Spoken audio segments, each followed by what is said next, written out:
zemin durumları, kırmızı bölge çok... Liwanê li ser ertejê semînerek bi navê li hember afetên xwezayî, aqil û zanistî hat li darxistin û hejmarek partiyên siyasî û rêxistinên saziyên sivîl beşdar bûn. Di semînerê da behsê sedemên ertejan, qala giringiya çêkirina avahiyan û piştê ertejan pêdiviyên bo sexlemiya mirovan hat kirin. Zanyarê ednigariyê Mesut Bor dibêje ku niha du tabaqeyên mezin Erdê Anatolyayê û herêmên ku piranî Kurd li ser dijîn kaş dike û ev dibe sedema ertejan.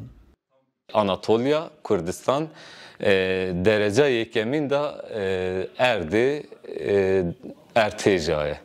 Hinde levha hene bineva tabaka levha. Belê Kurdistanê da du levha axa Kurdistanê bilind dike. Ji ber hindê deprem gelek cara çê dibe. Serokê Odeya Mîmar û Endezyaran İMOyê Wanê Mikail Atîk got ku bajarê Wanê jî li ser xeta ertejê ye û divê li gor vê rastiyê avahî werin çêkirin. Atîk her wiha got ku li gor tespîtên wan niha li bajarê Wanê nêzî 10,000 avahiyên li gor rêgezên plana îmarê nehatine çêkirin. هوا و هر دا گنی کسی بگیره دا جمپ که و دا آن جمپ که وقتی وانه افتشتو ما تازه بودی اف پایان تازه بودی دکتر اولی دفیانه دک مازن هوده چیکت از بیش بهتر رفت که 2011 ها دا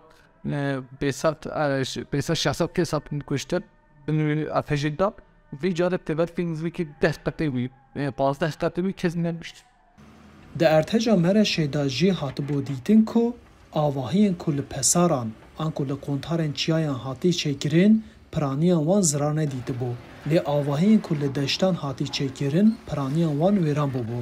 Bor jî bal dikişîne ser vê yekê û dibêje ku divê bajar li kontarên çiyayan were çêkirin. Xwaniyê xwe bila nêzik çiyaya çê bikin û hekî erdê nerm jî biçêken gerek bila gele sağlam diçêken. Gereken jönedariye bu saziye değil üniversite ve o dediği hemi topen jigori bir planek çeker jigori bir bilgi avarken Hêjayê gotinê ku di şeşê Sibatê da li Mereşê du ertejên bihêz pêk hatibûn û 10 bajar wêran bûbûn. Li gor hejmarên dawiyên fermî nêzî 5,000 kesî canê xwe ji dest daye. Arif Aslan, Dengê Amerîka.